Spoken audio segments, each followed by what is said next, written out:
تعزیہ بنانا کیسا ہے اور اس کے بنانے والے کے لیے کیا حکم ہے؟ یہ اصل میں اتنی پرانی رسم ہے تعزیہ. کہتے ہیں کہ سلطان تیمور لنگ کے زمانے سے یہ رسم شروع ہوئی.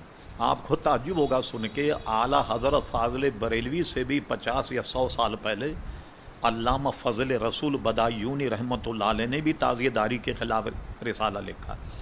تو اعلیٰ حضرت فاضل بریلوی کا بھی رسالہ ہے، رسالہ تعزیہ داری. پورے ہندوستان میں سب سے بڑے تعزیے جو ہیں وہ بریلی شریف میں نکلتے ہیں. آپ کو تعجب ہو، اتنے بڑے تعزیے نکلتے ہیں کہ آپ تصور نہیں کر سکتے پورے ہندوستان میں. اعلیٰ نے رسالہ لکھا اس کا.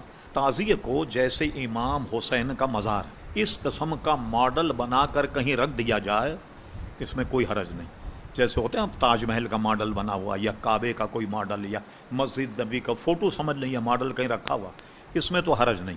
لیکن اب وہ تعزیے کو لے کر کے ڈھول دھماکہ کر کے پورے شہر میں گھمانا، منتیں چڑھاوے. بلکہ ہماری سنی خواتین جاتی ہیں تعزیے سے منت مانگتی ہیں، اور وہ کیا کرتی ہیں کہ اس میں وہ کچھ پرچیاں ہوتی ہیں، کیا ہوتی ہیں، اس کو اٹھاتی ہیں.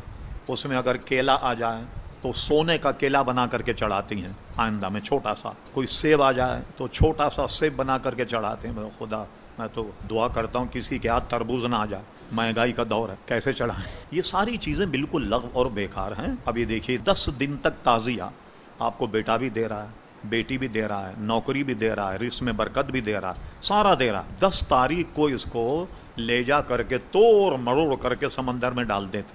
اب کیا ہوا بھائی آپ کے مشکل کشا؟ تو ایسی رسوم سے مسلمانوں کو بچنا چاہیے. ہم نے ایک مرتبہ اخبار میں مضمون دیا، جرأت میں سوالوں کے جواب دیتا ہوں.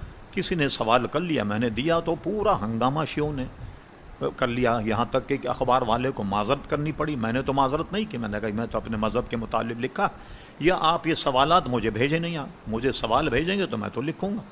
تو ہم نے پوسٹر بھی نکالا، اس پر رسالے بھی نکالے، اور آپ کی دعا سے ہم نے یہ کیا کہ بڑی بڑی پارٹیاں جو تعزیے نکالنے والی تھیں ان کے گھر گئے، ان کے بڑوں کو سمجھایا، اور سمجھانے کے بعد آج سے 10 سال 15 سال پہلے جتنے تعزیے نکلتے تھے آج اتنے نہیں نکلتے.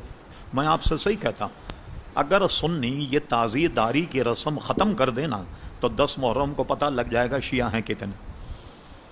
بھئی 200 آدمی ہوتے ہیں، 10,000 پولیس ہوتی ہے ان کو سنبھالنے کے لیے، پتہ لگ جائے گا کتنے ہیں. مگر سنی ہمارے ابھی بھی نہیں ان کو ماننا بھی نہیں چاہیے. وجہ کیا ہے؟ ایک تعزیہ بنائیں تو اس سے لاکھوں کی انکم ہوتی، تو آپ تو ان کے پیٹ پہ لات مار رہے. تو یہ بات ان کی سمجھ میں کہاں آئی؟ وہ آ رہا وہ چاندی کا وہ چڑھا رہا، کوئی آ رہا سونے کے جناب وہ لونگ چڑھا رہا، کوئی آ رہا تو سونے کا فلاں چڑھا رہا. ایک بہت بڑی آمدنی ہے، اور اس آمدنی میں سے وہ تعزیے کو پھر کیا کرتے ہیں، ٹھنڈا کرنے کے بعد محفوظ رکھتے ہیں جو اس کا سامان ہے، دوسرے سال پھر اس کو تیار کر دیں. تو یہ معاشی مسئلہ بھی ہے اصل میں تعزیہ بنانے والوں کا. لیکن ہمارے نزدیک مروج تعزیہ جو ہے یہ جائز نہیں. کہیں امام حسین کا مزار کا فوٹو ہے یا ویسا ماڈل بنا کر کہیں رکھ دیں، اعلیٰ حضرت فرما یہ جائز. لیکن اس کو کراچی میں گھمانا، ڈھول طبلہ بجانا وغیرہ وغیرہ، یہ سب چیزیں ہمارے نزدیک لغو ہیں اور بالکل ناجائز. اور خصوصاً ہماری خواتین کا امام باڑوں میں جانا اور وہاں چڑھاوے چڑھانا، یہ تو بہت عظیم میں کہتا ہوں کہ ظلم ہے. سنیوں کو بچنا چاہیے.